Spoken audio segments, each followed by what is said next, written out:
In the previous lecture, we have seen the important introductory facts regarding the integral transformations. In fact, you have seen in that lecture there are 4 important integral transformations, but as I have told you that we have to study in detail only the 2 integral transforms, and those are Laplace transform and Fourier transform. So in this lecture we are going to start the Laplace transformation, which is a most important integral transformation. अब हम लोग इसको detail में पढ़ने जा रहे हैं. आपने फर्स्ट लेक्चर में केवल एक इंट्रोडक्शन देखा था इंटीग्रल ट्रांसफॉर्म के रिगार्डिंग. तो चलिए शुरुआत करते हैं कि Laplace transformation first of all होता क्या है, जो आप पहले लेक्चर में भी देख चुके हैं बेसिक डेफिनेशन, लेकिन हम उसको जस्ट रिपीट करने जा रहे हैं. फिर इस लाप्लास ट्रांसफॉर्मेशन का इम्पॉर्टेंट प्रॉपर्टी, जिसको आप डिफरेंट थियरम्स कह सकते हैं, उसको पढ़ेंगे और इस पर बेस्ड न्यूमेरिकल प्रॉब्लम को सॉल्व करेंगे. तो इसको डिफाइन कैसे करेंगे लाप्लास ट्रांसफॉर्म को, सबसे पहले इस बात को देखना जो आप ऑलरेडी देखे हुए भी हैं. So to define this Laplace transformation, let us consider that f of t is a real valued function. और ये जो रियल वैल्यूड फंक्शन f है, जो हमने माना कि t का फंक्शन है, ये डिफाइंड है एक इंटरवल जिसको आप लिखते हैं फ्रॉम -∞ टू +∞. लेकिन इस मैनर से कि इस f ऑफ t का value for all values of t less than 0, इसका मतलब -∞ टू 0 अगर आप जाते हैं तो इस रेंज में f ऑफ t का जो वैल्यू है वह 0 के बराबर है for all values of t. ये जो सिंबल आप देख रहे हैं ये इनफैक्ट इसको कहेंगे फॉर ऑल वैल्यूज. तो f ऑफ t 0 है for all values of t less than 0. इसका मतलब t के नेगेटिव मान के लिए f ऑफ t 0 है. इसका मतलब हुआ कि f ऑफ t नॉन 0 है only for t greater than 0. तो ऐसे स्थिति में अगर आप इस फंक्शन जो कि एक रियल वैल्यूड फंक्शन है f ऑफ t, इसका लाप्लास ट्रांसफॉर्म डिफाइन करना चाहते हैं, तो एक्चुअली इसको हम लोग डिनोट करते हैं सिंबल से L of f of t. अब देखिए L of f of t, actually यहाँ जो L है this is actually the Laplace transformation operator. यही ऑपरेटर है जो इस फंक्शन f ऑफ t को ट्रांसफॉर्म करेगा. और डिफाइन कैसे करते हैं, तो आपको बताया था कि जब भी आप किसी फंक्शन का इंटीग्रल ट्रांसफॉर्म जानना चाहते हैं तो वैसी स्थिति में हमें इस फंक्शन को उसके लिए जो एप्रोप्रिएट कर्नल होता है उससे मल्टीप्लाई करना होता है, और फिर इस t के सारे लिमिट्स के लिए इसको इंटीग्रेट करना होता है. तो L of f of t मतलब Laplace transformation of function f of t defined होता है integral 0 to infinity e raise to the power -st times f of t dt. In fact ये जो e raise to the power -st है, this is the kernel of this function f of t for Laplace transformation, जो आप first lecture में देखे थे. Actually इस Laplace transformation को जो फंक्शन f ऑफ t का है, इसको f ऑफ s सिंबल से डिनोट करते हैं हम लोग. इसलिए आप इस इक्वेशन को ऐसे भी लिख सकते हैं कि L of f of t that is Laplace transform of f of t is equal to f of s, and that is equal to integral 0 to infinity e raise to the power -st times f of t dt.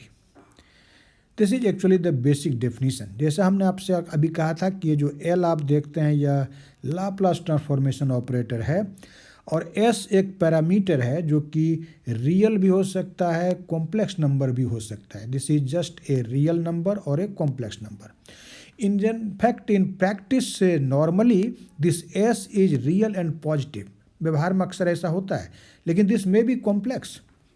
ठीक है, ये complex भी हो सकता है और real भी होता है, भले ही इन जनरल आप इसका रियल और पॉजिटिव वैल्यू ही क्यों नहीं लेते हों, लेकिन ये कॉम्प्लेक्स भी हो सकता है। ठीक है, देखिए अब ये लाप्लास ट्रांसफॉर्म एग्जिस्ट कब करेगा।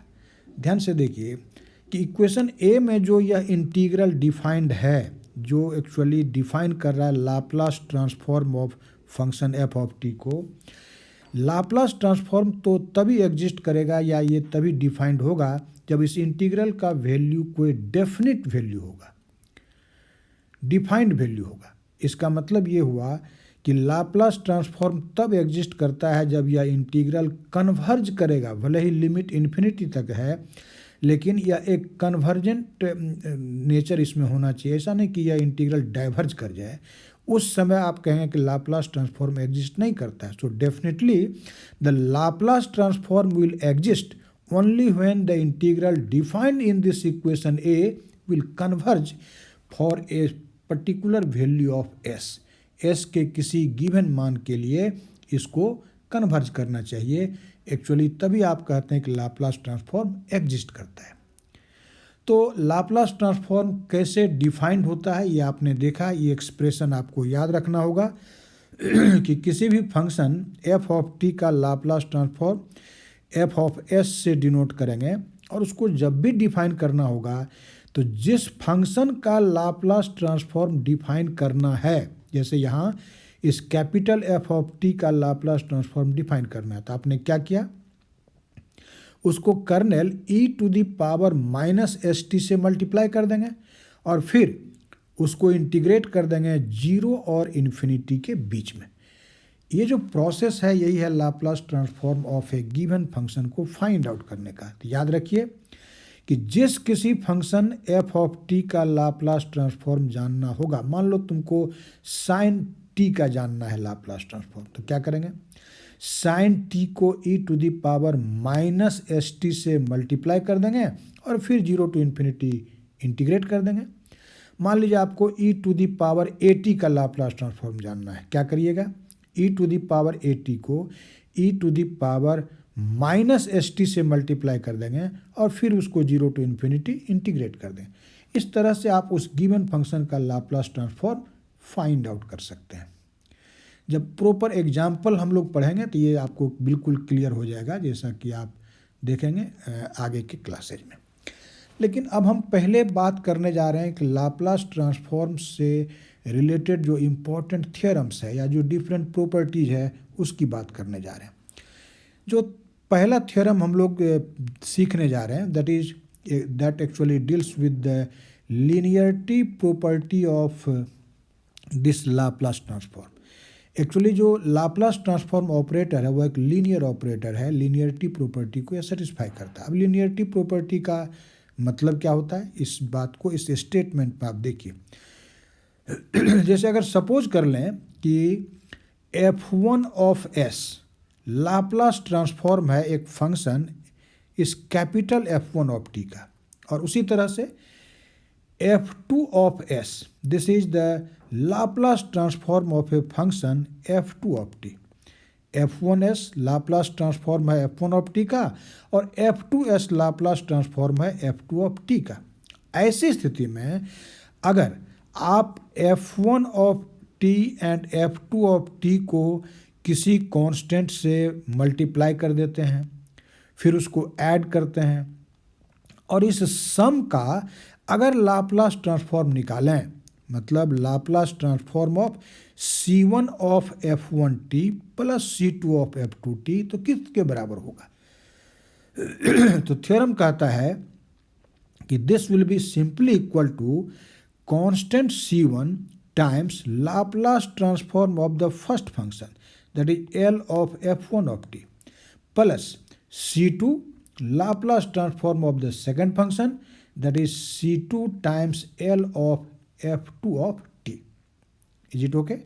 ये स्टेटमेंट है, और जैसा हमने आपसे कहा कि यहाँ c1 और c2 जो है यह कांस्टेंट है। अब इस थ्योरम का जो प्रूफ है बड़ी इजी है, बड़ी आसानी से आप इसको प्रूव कर सकते हैं।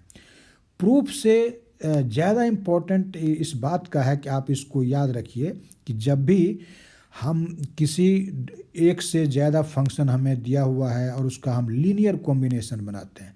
तो लीनियर कॉम्बिनेशन बनाने का टेक्निक क्या है? उसको कांस्टेंट से मल्टीप्लाई करो और ऐड करो, you will get the linear combination of those functions.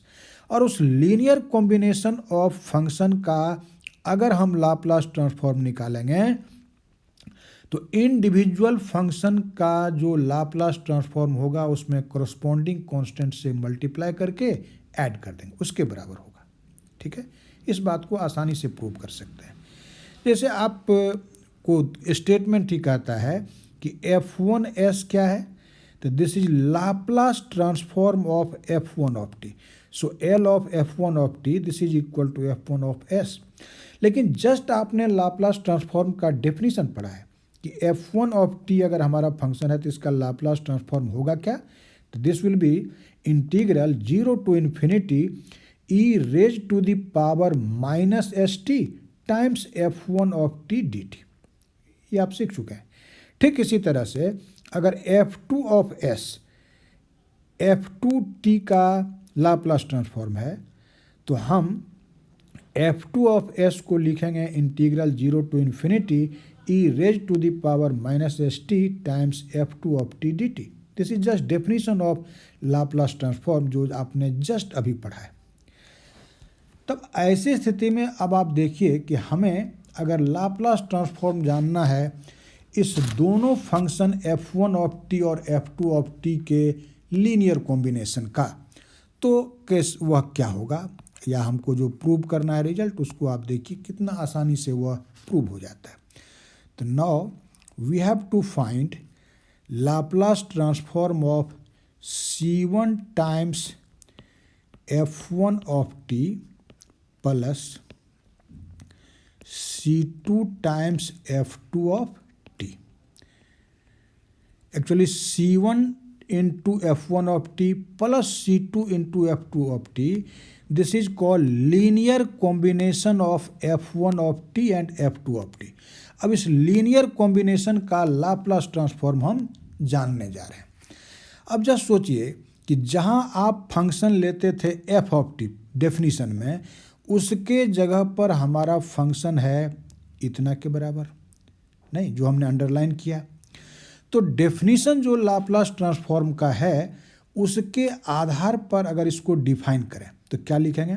Integral 0 to infinity, फिर कर्नल लिखेंगे e to the power minus S T, और जो फंक्शन है जिसका आप लाप्लास ट्रांसफॉर्म जानने जा रहे हैं उससे मल्टीप्लाई कर देंगे। तो किसका लाप्लास ट्रांसफॉर्म आप जानने जा रहे हैं?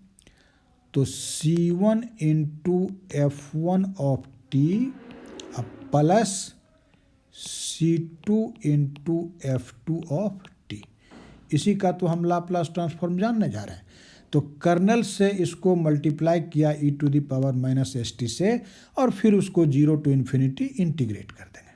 ठीक है, अब RHS को सिंप्लीफाई कीजिए। देखिए e to the power minus S T जो कर्नल है इस ट्रांसफॉर्मेशन का, इससे दोनों टर्म में अलग अलग हम मल्टीप्लाई करके इंटीग्रेशन कर सकते हैं। So this will be integral 0 to infinity. अब ध्यान से देखिए c1 कांस्टेंट है तो उसको तो इंटीग्रल से बाहर रखेंगे ना, c1 को बाहर कर दिया, and that will be e to the power minus S T times f1 of T D T, and plus फिर सेकेंड टर्म में c2 कांस्टेंट है उसको इंटीग्रल के बाहर करिए, and that will be c2 integral 0 to infinity e raise to the power minus S T f2 of T D T. लेकिन अब ध्यान दे करके आप बताइए, आपने जस्ट लाप्लास ट्रांसफॉर्म का डेफिनीशन पढ़ा है, integral 0 to infinity e to the power minus S T f1 of T D T. What is this? This is actually the Laplace transform of this function f1 of T, और f1 of T का Laplace transform तो आपने f1 of s लिखा है, so this will be c1 f1 of s,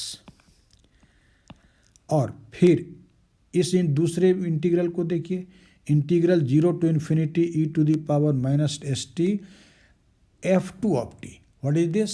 This is actually c2 f2 of s, f2 of s. और f1 of s का मतलब क्या है? This is Laplace transform of the function f1 of t. Is it okay? And f2s is what? This is the Laplace transform of the function f2 of t. और यही result तो आपको prove करना था, तो आप देखिए कि ये लीनियरिटी प्रॉपर्टी प्रूव हो जाता है। तो प्रूफ तो बड़ा आसान है, लेकिन हमको यह समझना है कि अगर मोर देन वन फंक्शंस है, टू या टू से अधिक फंक्शन है, उसका आप लीनियर कॉम्बिनेशन बनाते हैं और उस लीनियर कॉम्बिनेशन का लाप्लास ट्रांसफॉर्म आप निकालते हैं, तो करना क्या होगा कि इंडिविजुअल फंक्शन के लाप्लास ट्रांसफॉर्म को करस्पॉन्डिंग जो कॉन्स्टेंट्स है उससे मल्टीप्लाई करते जाएंगे और इंडिविजुअल फंक्शन का लाप्लास ट्रांसफॉर्म निकाल करके ऐड कर देंगे। This is actually called the linearity property. इसका मतलब जो लाप्लास ट्रांसफॉर्म ऑपरेटर है वह एक लीनियर ऑपरेटर है। Is it okay? अब देखिए, अभी हमने इस थ्योरम को प्रूव करने के लिए सिंप्लिसिटी के लिए केवल दो फंक्शन का लीनियर कॉम्बिनेशन लिया, एक f1 ऑफ टी, दूसरा f2 ऑफ टी। लेकिन this theorem will be valid when there will be a large number of functions. तो सपोज कीजिए कि there are n functions, f1 of T, f2 of T, f3 of T, इसी तरह से fn of T. और अगर आप उस सारे का लीनियर कॉम्बिनेशन बनाएंगे और फिर उसका लाप्लास ट्रांसफॉर्म लेंगे, तो फिर यही काम करना होगा, इसी रिजल्ट को जनरलाइज कर देंगे। तो इन जनरल इसको ऐसे लिखा जा सकता है, in general Laplace transform of c1 f1 of t plus c2 f2 of t plus so on plus cn fn of t. And what will be this? This will be c1 Laplace transform of f1 of t plus c2 Laplace transform of f2 of t and plus so on plus cn Laplace transform of fn of t। इसी result को generalise कर दिया, या आप in brief इसको sign of summation use करके भी लिख सकते हैं। और इसी को लिखा जा सकता है कि Laplace transform of summation C I F I of T, fi of t, where I runs from 1 to n. This will be equal to what? This will be summation n, sorry, I equal to 1 to n ci and times Laplace transform of fi of t। उसी चीज़ को compact form में sign of summation use करके लिख दिया। तो हम उम्मीद करते हैं कि आपने लीनियरिटी प्रॉपर्टी समझ लिया होगा। अब दूसरे थ्योरम की बात करते हैं, जिसको फर्स्ट शिफ्टिंग थ्योरम कहते हैं या फर्स्ट ट्रांसलेशन कहते हैं। So theorem 2, second theorem, and this theorem is called first shifting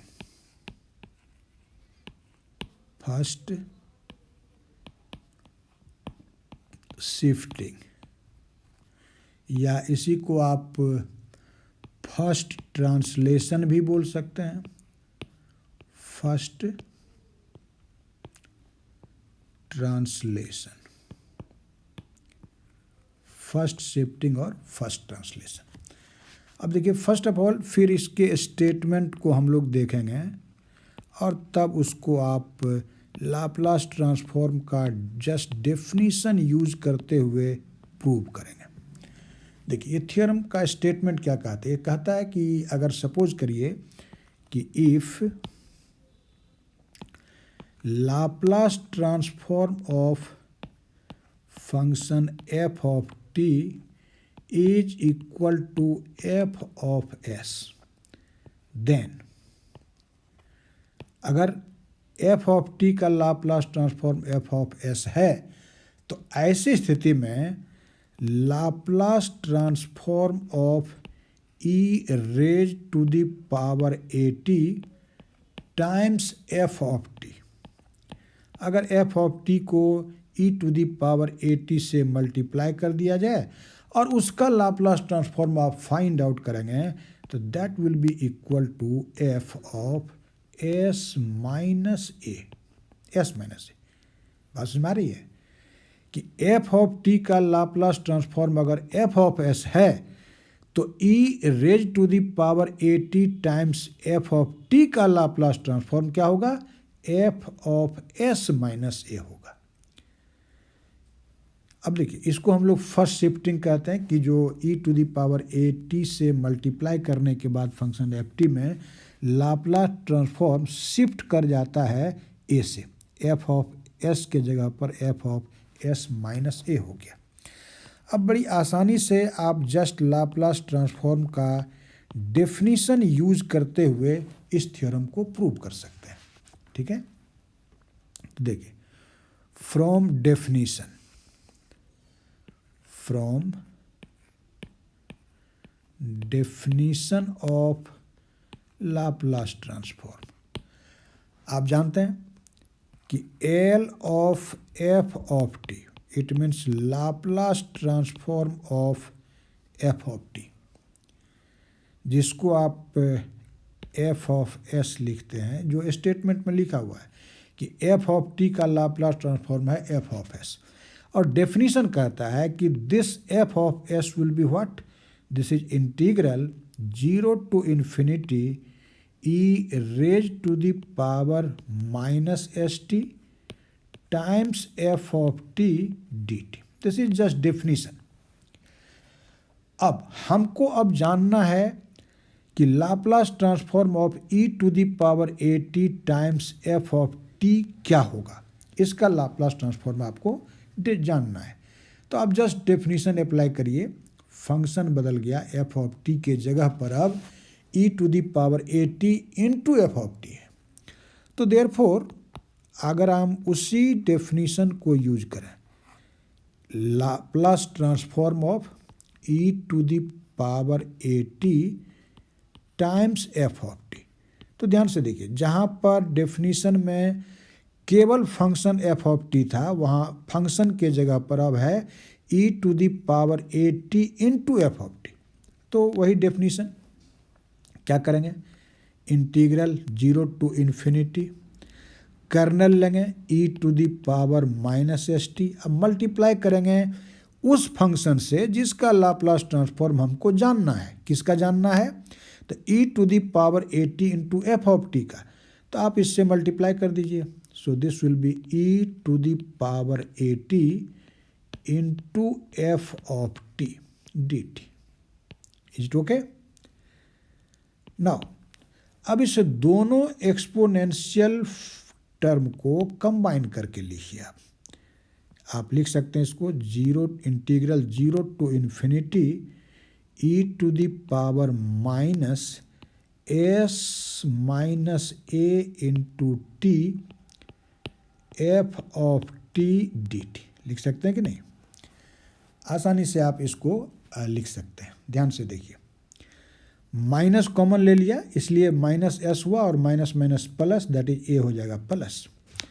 अब इसको हम लोग लिख सकते हैं इंटीग्रल 0 टू इन्फिनिटी, और इस s माइनस ए को कोई दूसरा पैरामीटर मान लीजिए हमने इसको कहा u, सपोज करिए। So this will be e raise to the power minus ut f of t dt। ध्यान दीजिए, यहाँ हमने u माना, किसको माना? s माइनस ए को, और यह जो s माइनस ए है दिस इज ग्रेटर दैन 0। ध्यान रखना है, प्लस रहना चाहिए। अब जरा फिर डेफिनेशन सोचिए लाप्लास ट्रांसफॉर्म का। जब डेफिनेशन में यहाँ होता है e to the power minus S T F of T D T, तो आप उस लाप्लास ट्रांसफॉर्म को लिखते हैं एफ ऑफ एस।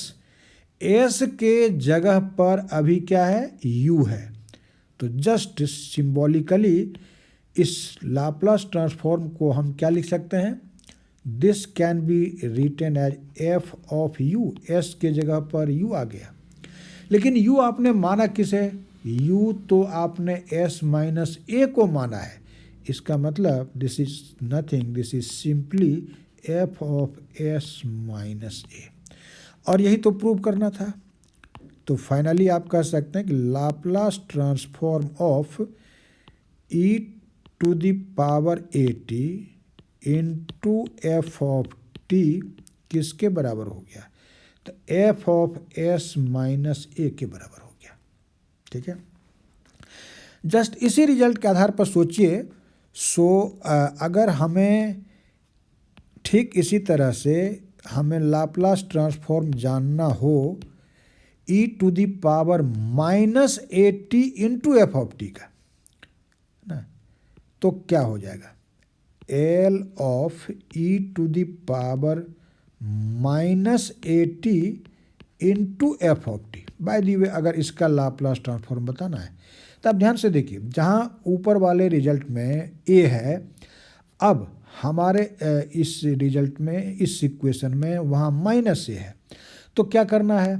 ऊपर वाले में ही एक को रिप्लेस कर देना है माइनस ए से, तो that will be equal to F of S minus A. लेकिन ए को अब माइनस करना है तो माइनस माइनस प्लस हो जाएगा, so this will be S plus A. तो एक रिमार्केबल बात है, ध्यान से देखिए, जब एफ ऑफ टी को आप E to the power plus A T से मल्टीप्लाई करते हैं तब लाप्लास ट्रांसफॉर्म आता है F of S minus A. मतलब ए जब प्लस लिया तो यहाँ रिजल्ट में आता है माइनस ए, लेकिन जब आप E to the power minus A T से मल्टीप्लाई करते हैं तब यहाँ प्लस हो जाता है, जस्ट उल्टा हो जाता है। So this property is called first translation या फर्स्ट शिफ्टिंग प्रॉपर्टी। अब इनफैक्ट दूसरे लेक्चर में हम लोग और दो इम्पॉर्टेंट थ्योरम को देखेंगे। सेकंड शिफ्टिंग थ्योरम देखेंगे, चेंज ऑफ स्केल थ्योरम देखेंगे, और फिर अदर थ्योरम को देखेंगे after solving some numerical problems.